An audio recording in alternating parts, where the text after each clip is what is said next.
My name is Hunter. I'm currently living in Stoughton, Wisconsin with my parents, and I am 22 years old, going on 23 soon. I started seeing my primary care doctor around the age of 16 to 18 after an introduction by my dad and everything, and ever since then we've just really clicked. And me and my doc are relatively good at understanding what I need, and when I ask him specific questions, he does his best to answer them in a way that I can properly understand them. He doesn't confuse me. He tries to respect my personal boundaries when asking questions, and I respect his professional boundaries as a doctor. It's, as I said, a two-way street for respect and loyalty. I really do love my doctor. He's funny. The nurses he works alongside as well does the same thing. They are all really respectful people to personal boundaries, their patients and myself included. Possibly all really like them because of that. It was a hard road to get me independently to create my own appointments and everything. In the beginning, it was primarily me making the call and then my dad doing the rest, but over time we slowly built up the bridge is needed for me to do it independently, and then we discovered the most God-sent technology called MyChart. And ever since then I've been doing it independently. And the first time I actually fully did a independent appointment was with my dietitian, a nutritionist and everything. And my parents, I just dropped the bomb on that on my parents, and they were wondering why. And I simply told them I talked to my primary care doctor.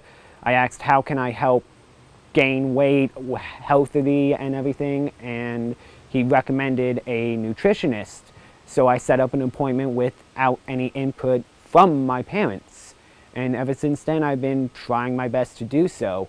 And MyChart really does help get you in touch with your primary care doctor and other doctors you have need of.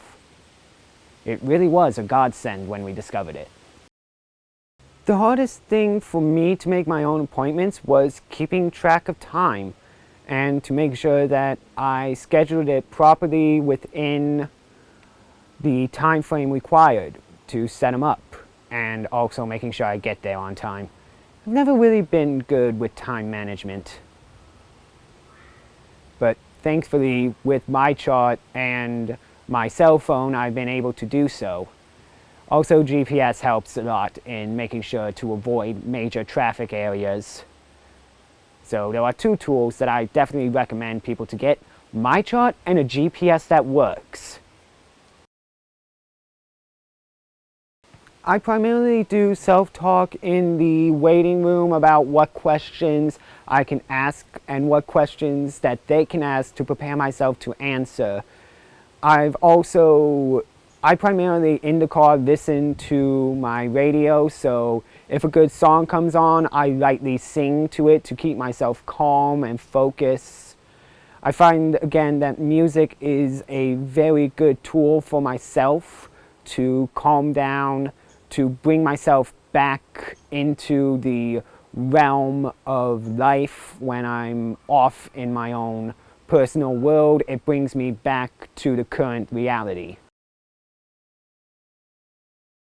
I started carrying my own insurance card again, possibly around the ages of 16 to 18. And it has everything required for medical emergencies, like let's say a minor car crash and I was unconscious and a Good Samaritan was coming by and they saw. They could easily fish into my wallet and pull out my ID and my medical insurance card to understand, okay, this is what this person has and this is their current medical personnel that I can contact.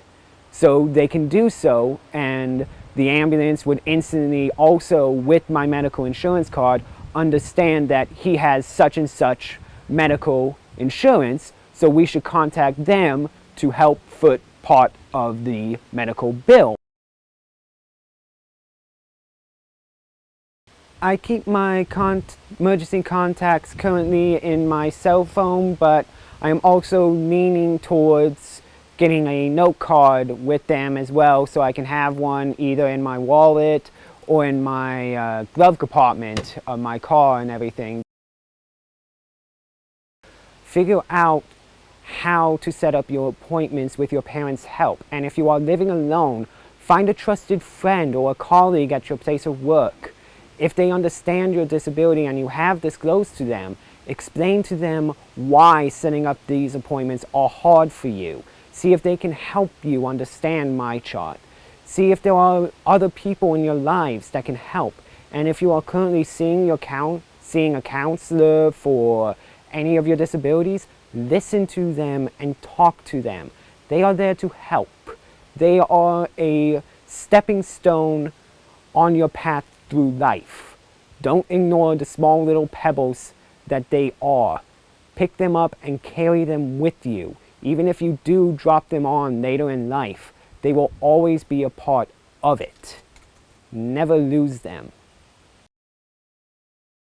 It's always better to work as a team than work individually when it comes to your mental and physical health. It's why we have doctors and therapists, dietitians, surgeons, pediatricians. They are needed parts of our world as much as parents are.